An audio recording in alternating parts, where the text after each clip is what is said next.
오늘은 요한복음 18장 38절에서 19장 16절의 말씀을 통해서 아무도 죄를 찾지 못하였노라라는 제목으로 다 함께 은혜를 나눴으면 합니다. 예수님 당시 이스라엘 나라에는 대제사장이 있었고 또 바리새파와 사두개파의 두 종파가 자리를 잡고 있었어요. 이들은 모두 구약의 율법을 중시했고 그 율법을 강조하며 또 가르쳤던 그런 종교인들이었습니다. 그런데 그들이 구약 성경에 예언된 메시아 곧 예수 그리스도가 오심을 알고도 예수 그리스도를 하나님 아들을 인정하지 않았어요. 오히려 예수 그리스도는 대제사장이 있었고 또 바리새파와 사두개파의 두 종파가 자리를 잡고 있었어요. 이들은 모두 구약의 율법을 중시했고 그 율법을 강조하며 또 가르쳤던 그런 종교인들이었습니다. 그런데 그들이 구약 성경에 예언된 메시아 곧 예수 그리스도가 오심을 알고도 예수 그리스도를 하나님 아들을 인정하지 않았어요. 오히려 예수 그리스도를 하나님의 아들을 빙자한다 해서 이단으로 정죄했고 그 일에 인해서 예수 그리스도를 죽이기로 작정을 했습니다. 작정을 했는데 그들은 행악자로 예수님을 고발했는데 오늘 그 30절에 봐봐요. 이 사람이 행악자가 아니었더라면 우리가 당신에게 넘기지 아니하였겠나이다, 이런 말씀이 있죠. 그러니까 예수는 행악자로 고발한 이들은 하나님 믿는 그 자들이고 영적인 지도자리죠. 유대교의 지도자들이죠. 하나님 믿는 아들자들이고 이들은 메시아를 대망하던 그런 자들인데 그런데 그들은 메시아이신 예수님을 행악자로 고발했다는 거죠. 고발. 그래서 오늘 이제 고발한 이유가 신성모독죄로 예수님을 이제 고발했는데 빌라도는 공회원들의 이제 고발을 받아들여서 예수님을 신문한 내용이 오늘 요한복음 18장 33절 이하에 기록되어 있어요. 33절에 봐봐요. 내가 유대인의 왕이냐. 그죠? 이 빌라도가 예수님께 질문하죠. 예수님께 내가 유대인의 왕이냐 이렇게 질문하니까 예수님의 대답은 34절에 봐봐요. 예수께서 대답하시되 이는 내가 스스로 하는 말이냐 다른 사람들이 나에 대해서 한 말이냐. 그러니까 이제 빌라도가 내가 유대인의 왕이냐 하니까 예수님께서 빌라도를 향해서 너가 스스로 한 말이냐 아니면 다른 사람들이 나에 대해서 한 말이냐 이렇게 이제 예수님께서 이제 대답을 하죠. 유대인의 왕이냐라는 질문에 예수님의 대답은 네가 나로 하여금 유대인의 왕이라고 말한 이유가 무엇 때문에 누구에 의한 것이냐 이렇게 이제 대답을 하죠. 그때 빌라도의 두 번째 신문은 35절 봐봐요. 내 나라 사람과 대제사장들이 너를 내게 넘겼으니 내가 무엇을 하였느냐. 그러니까 이제 대제사장들이 너를 내게 고소했다 이렇게 이제 빌라도가 예수님께 질문하면서 내가 무엇을 했느냐 이렇게 이제 물어보죠. 그때 예수님의 대답은 36절 봐봐요. 예수께 대답하시되 내 나라는 이 세상에 속한 것이 아니니라. 만일 내 나라가 이 세상에 속한 것이 없더라면은 내 종들이 싸워 나로 유대인들에게 넘겨지지 않게 하였으리라. 이제 내 나라는 여기에 속한 것이 아니니라 이렇게 말씀하고 있죠. 그러니까 예수님의 나라는 이 땅에 속한 것이 아니다 이렇게 이제 대답하죠. 예수님의 대답은 빌라도의 신문에 의해서 신문하였을 때. 그리고 또 하나 빌라도의 세 번째 신문은 37절 봐봐요. 그리고 내가 왕이 아니냐. 빌라도가 예수님께 신문을 하니까 예수님의 대답은 37절 봐봐요. 같이 한번 읽어봐요. 예수께서 대답하시되 37절 예수께서 대답하시되 내 말과 같이 내가 왕이니라. 내가 이를 위하여 태어났으며 이를 위하여 세상에 왔나니 곧 진리에 대하여 정언하려 함이로다. 무릇 진리에 속한 자는 내 음성을 듣느니라 하신데 이렇게 말씀하고 있죠. 그러니까 빌라도의 그 세 번째 신문이 뭐예요? 내가 왕이냐 물어보니까 예수님께서 하신 말씀이 뭐예요? 내 말과 같이 내가 왕이다. 왕. 내가 이를 위해서 태어났다. 이렇게 말씀하고 있죠. 그렇죠? 그리고 네 번째 빌라도의 그 신문은 38절 봐봐. 진리가 무엇이냐 이렇게 물어보니까 빌라도가 진리가 무엇이냐 그러니까 예수님께서 대답하기도 전에 이 빌라도가 예수님께 질문해 놓고는 듣지도 않고 바깥으로 나가버렸어요. 빌라도는 예수님을 신문한 결론은 뭐예요? 예수님에게는 아무 죄도 찾지 못했다. 이렇게 이제 말씀하고 있죠. 그 말씀이 38절에서 40절 같이 한번 읽어봐요. 빌라도가 이르되 진리가 무엇이냐 하더라. 이 말을 하고 다시 유대인들에게 나가서 이르되 나는 그에게서 아무 죄도 찾지 못하였노라. 6월절이면 내가 너희에게 한 사람을 놓아 주는 전례가 있으니 그러면 너희는 내가 유대인의 왕을 너희에게 놓아 주기를 원하느냐 하니 그들이 또 소리질러 이르되 이 사람이 아니라 바라바라 하니 바라바는 강도였더라. 그러니까 빌라도가 예수님 신문했잖아요. 신문했는데 내가 유대인 왕이냐 라면서 여러 가지로 질문했는데 그 신문을 통해서 빌라도는 예수님에게서 아무 죄도 찾지 못했다. 그러면서 6월절이면 죄인 한 사람을 이제 놓아주는 그런 전례가 있는데 유대인의 왕 예수를 놓아주기를 원하느냐 이렇게 이제 말했을 때 이들은 뭐죠? 오히려 악명 높은 흉악범 바라바를 석방시켜 달라고 요구하죠. 그래서 22절에서 26절에 보면은 마태복음 27장 22절 26절에 보면은 이 빌라도는 군중들의 요구에 의해서 이 바나바를 풀어주고 예수는 로마 군병에 의해 데려다가 채찍질을 가하도록 그렇게 명령하죠. 그리고 오늘 요한복음 19장 1절에서 3절에 보면 19장 요한복음 19장 1절에서 3절에 보면 이에 빌라도가 예수를 데려다가 채찍질 하더라. 군인들이 가시나무로 간을 엮어 그의 머리에 씌우고 자색옷을 입히고 앞에 가서 이르되 유대인의 왕이여 평안할지어다 하며 손으로 때리더라. 이 군병들은 예수님을 가시로 멜로만 만들어서 머리에 씌우죠. 자색옷 입히고 유대인의 왕이여 평안할지어다 하면서 손바닥으로 조롱하면서 때렸다는 겁니다. 예수님 누구예요? 창조주 하나님이죠. 하나님이신 예수님을 로마 군병들은 한 대 때리면서 손바닥으로 유대인의 왕의 평안할지어다 하면서 조롱했다는 거죠. 빌라도는 군중들을 통해서 예수님에게 채찍을 가한 후에 그는 다시 군중들을 향해 내가 그에게 아무 죄도 찾지 못하였노라 라고 외치죠. 예수는 죄가 없다는 겁니다. 그런데 19장 4절에서 6절을 한번 봐봐요.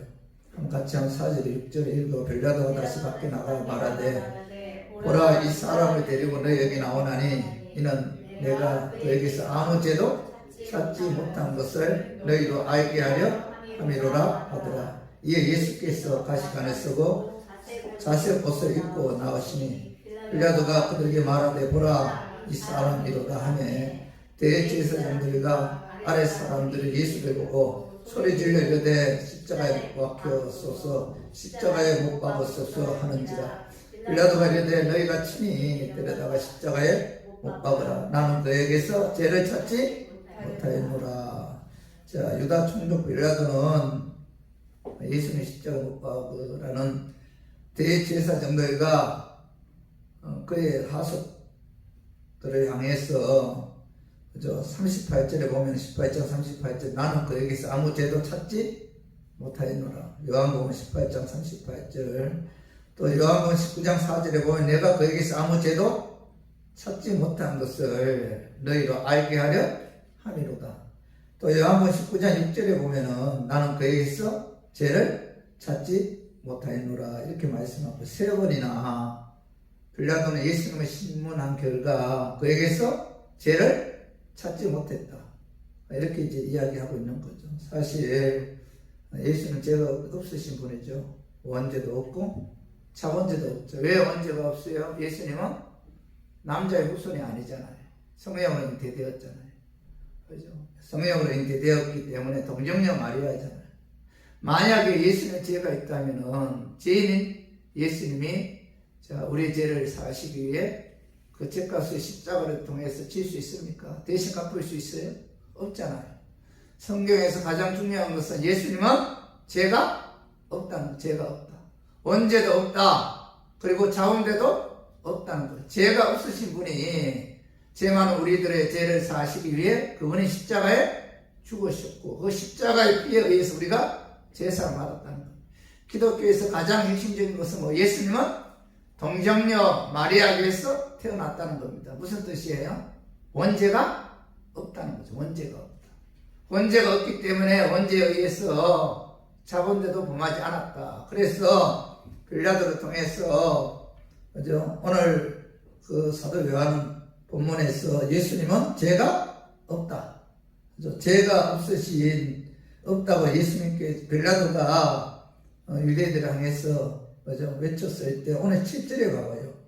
그들의 반응이 어때요? 7절 유대인들이 대답하되 우리에게 법이 있으니 그 법대로 하면 그가 당연히 죽을 것은 그가 자기를 하나님의 아들이라 함이니이다 이렇게 말씀하고 있죠. 우리에게 법이 있으니 그 법대로 하면 저가 당연히 죽어야 하는데 그 이유가 무슨 이유가 뭐예요? 그는 하나님의 아들이다 하였기 때문에 하나님의 아들이다. 자, 예수는 십자가에 사형당한 이유가 뭐예요? 무슨 죄예요? 무슨 죄명입니까? 신성 모독죄. 내가 하나님의 아들이다. 내가 하나님이다. 이 신성 모독죄로 인해서 예수님이 그 십자가에 이제 못 박혀 죽은 거죠. 죽었는데 예수님은 자신이 하나님 아들이므로 하나님의 아들이라고 말하였는데 유대인들과 공회원들은 예수님을 그 신성 모독죄로 그 죄인 취급해서 십자가에 이제 못 박혀 엄청난 죄를 범했다는 겁니다. 그들은 겉으로 메시아를 기다렸지만은 막상 그 메시아가 왔을 때 알아보지도 못하고 예수님을 이제 십자가에 못 박아 죽였는데 그들은 신앙 경력이 있잖아요. 성경도 읽고 배우고 주기적으로 제사도 드리고 또 기도도 엄청 열심히 하고 11주 정확하게 하죠. 그랬음에도 불구하고 그들은 영적인 소경이기 때문에 예수님을 알아보지 못했다는 거죠. 오늘날도 신앙 경력 제법 있고 성경도 읽고 배우고 기도도 하고 주기적으로 예배 드리고 축복도 받았지만은 영적인 소경인 상태에서 예수님이 구원자 메시아임을 망각하고 살아가는 분들이 너무나 많다는 겁니다. 십자가의 공로에 의해 우리의 죄가 사함받았고 예수님이 십자가에 죽으심과 동시에 부활하심으로 우리가 그 예수님의 부활을 말미암아 의롭게 되었잖아요. 자, 우리가 구원받은 것은 전적으로 예수 그리스도의 십자가의 죽으심과 부활에 의한 공로죠, 공로. 십자가의 공로에 의해서 우리가 구원받았죠. 십자가의 그 예수님의 공로가 없이는 구원받을 자는 아무도 없는 거죠. 행함에 의해서 구원받을 자는 없다는 겁니다. 다시 말해서 십자가 공로에 의해서 우리가 구원을 받았는데 우리가 그렇게 신앙생활 열심히 한다고 하면서 열심히 예배드리고 열심히 봉사하고 열심히 헌금 들어도 이 영적인 세계, 이 영안이 열리지 않아서 소경인 상태에서 그리스도를 망각하고 외면하고 부인하면서 신앙생활하는 분들이 너무나 많다는 거죠. 그래서 우리 교인들은 오늘 이 대제사장들과 유대인들처럼 영안이 열려야 돼요. 예수님은 우리의 주님이시다. 우리의 구원자시다. 그 예수로 말미암아 내가 구원받았다는 사실에 대해서 항상 감사하면서 그 예수님을 높이고 영화롭게 하는 우리 교인들이 되기를 주님의 이름으로 축원합니다. 빌라도는 죄가 없음을 알고 예수님을 놓으려고 힘을 썼으나 군중들의 폭동이 들어와서 이 군중 심리에 의해서 예수님을 십자가에 그 처형하도록 넘겨주죠. 그 말씀이 19장 8절에 11절 봐봐요. 한번 읽어봐요. 빌라도가 이 말을 듣고 더욱 두려워하여 다시 감정에 들어가서 예수께 말하되 너는 어디로 붙었냐 하되 예수께서 대답해 주지 아니하시는지라. 빌라도가 이르되 내게 말하지 아니하느냐. 내가 너를 놓을 권한도 있고 십자가 못 박을 권한도 있는 줄 알지 못하느냐. 예수께 대답하시되 위에서 주지 아니하셨더라면 나를 해할 권한이 없었으리라. 그러므로 나를 내게 넘겨준 자는 죄는 더 크다 하시니라 이런 말씀이 있는데 빌라도는 예수님께로부터 죄를 발견 못했잖아요. 그리고 빌라도는 예수님 놓을 권세도 있고 십자가에 못 박을 권세도 있죠. 빌라도는 로마의 그 파송받은 이스라엘을 다스리는 총독이었는데 그가 이 권한을 갖고 나름대로 예수님을 놓으려고 힘을 썼다는 겁니다. 죄가 없다는 것을 이제 발견했기 때문에 예수님은 십자가에 못 박을 이유가 없다고 생각했기 때문에 그는 총독의 권한을 갖고 예수님을 놓으려고 그 힘을 썼어요, 나름대로. 근데 오늘 19장 12절에 보면 19장 12절에 이러므로 빌라도가 예수를 놓으려고 힘썼으나 자 읽어봐. 유대인들이 소리 질러 이르되 이 사람을 놓으면 가이사의 충신이 아니니이다. 무릇 자기를 왕이라 하는 자는 가이사를 바역하는 것이니이다. 이렇게 말씀하고 있죠. 예수님을 놓으려고 힘을 썼을 때 자, 유대인들이 뭐라고 말씀하고 있죠? 소리를 지르죠. 자, 가이사의 중심이 아닙니다. 이 사람 놓으면. 자, 그 시대에 왕은 누구밖에 없어요?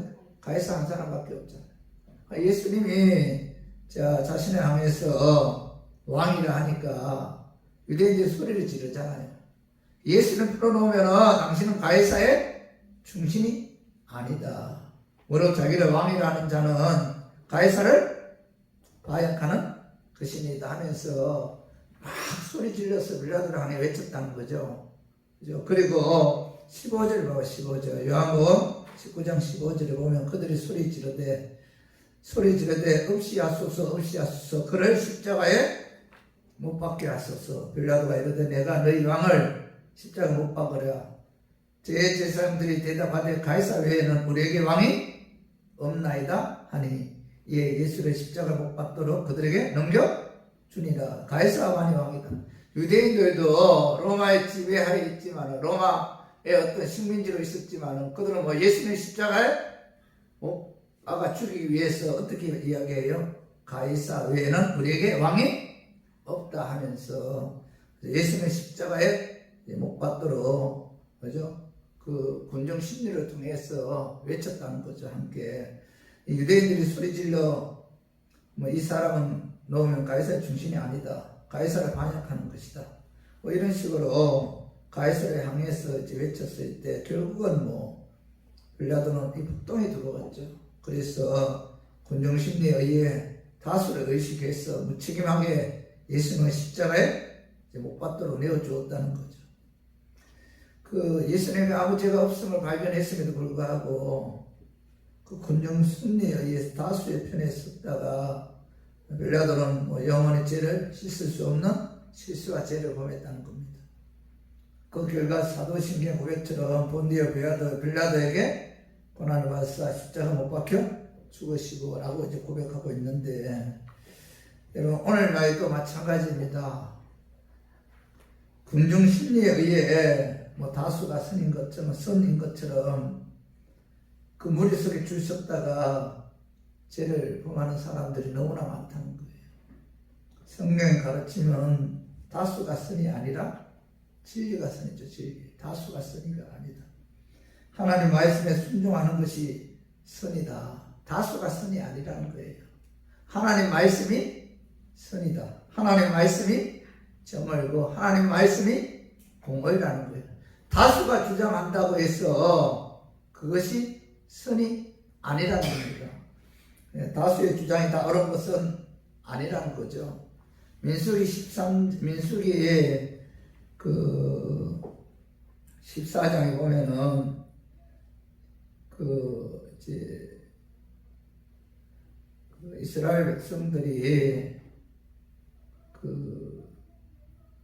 이스라엘 백성들이 각 지파에서 대표를 뽑아서 가나안 정탐하게 하잖아요. 몇 명이 정탐했어요? 12명이 정탐했잖아요. 12명이 돌아와서 이제 모세가 이스라엘 백성에게 보고하죠. 근데 여호수아와 갈렙은 뭐라고 보고하죠? 하나님이 우리로 하여금 가나안 땅을 주셨다. 하나님 우리와 함께하면 그 땅을 점령할 수 있다. 2명 그랬죠. 나머지 10명은 우리가 거기서 정탐해 보니까 우리는 그들에 비해서 메뚜기만도 못하는 거죠. 우리는 그 땅을 점령할 수 없다. 그러니까 2명은 점령할 수 있다. 하나님 말씀하셨으니까 하나님 말씀대로 하나님 우리와 함께 하심으로 그 땅 점령할 수 있다. 10명은 뭐예요? 점령할 수 없다. 그런데 10대 2잖아요. 누가 선이에요? 여호수아와 갈렙이 선이잖아요. 다수가 선이 아니잖아요. 하나님 말씀이 선이고 하나님께서 그죠? 하나님 말씀에 순종하는 것이 선이잖아요.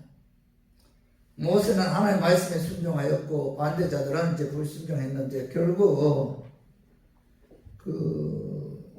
다수는 강내에 있었다 심판을 받아 이제 멸망했고 소수 여호수아 갈렙은 가나안 땅에 들어갈 수가 있었던 거죠. 하나님의 공동체는 다수에 의해서 진행되는 것이 아니죠. 교회는 다수에 의해서 진행되는 것이 아니고 교회는 민주주의에 의해서도 진행되는 것이 아니라는 거예요. 그래서 우리 기독교 한국 진예는 해중정치는 다수에 의해서 교회가 결정되는 거잖아요. 근데 이걸 성경적으로 보면은 이게 꼭 다수가 결정하는 것이 정의다, 선이다 이렇게 말할 수가 없다는 거예요. 성경에 보면 그래요. 철저하게 성경은 뭐예요? 신분주의이기 때문에 다수에 의해서 결정되는 것도 아니고 민주주의에 의해 결정되는 것도 아니라는 겁니다. 우리가 다수의 주장이나 합법에 의해서 예수님 편이나 교회 편에 서지 못하는 그런 일들이 많잖아요. 그죠? 그 안에서 또 다수의 이목 때문에 정의의 편에 서지 못하고 불의의 편에 선 일도 아마 많을 거예요. 다수의 성화에 못 이겨 중대한 책임을 무책임하게 처리한 일도 아마 많을 거예요. 그러나 중요한 것은 궁중심리에 의해 그 다수를 의식해서 우리가 그쪽에 휩쓸리지 말고 하나님의 말씀에 의해서 결단해야 되고 말씀에 의해서 우리가 분별하고 말씀에 의해서 우리가 판단해야 돼요. 다수에 의해서가 아니라. 그래서 오늘 예수님이 죄가 없음에도 불구하고 빌라도가 예수님의 십자가에 못 박으로 내준 근본적인 이유가 뭐예요? 다수의 군중심리에 의해서, 폭동에 의해서 예수님의 십자가에 못 박도록 내어줄 수밖에 없었다는 사실. 그래서 빌라도는 아직까지도 예수님의 십자가에 못 박은 큰 장본인이 되는 그런 어떤 오명을 남기게 되었다는 겁니다.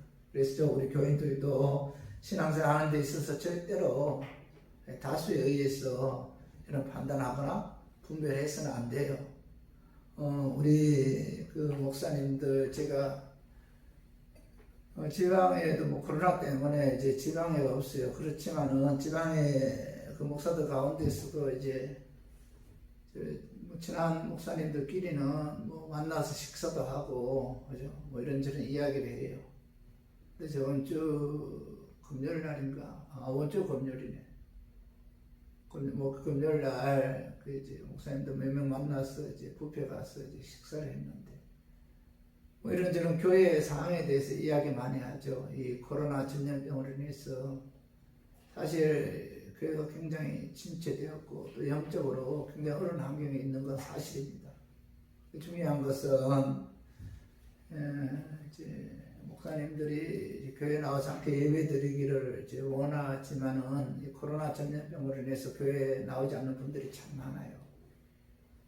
이제 그런저런 이야기를 하다가 앞으로 이 교회가 10년 안에 한국교회 절반 이상 문을 닫을 것이다. 뭐 이런 이야기를 하고 있어요. 그러면서 사실 교회 안에 조그만 교회는 우리 교회 같은 경우는 그렇지 않지만 이건 사실이에요.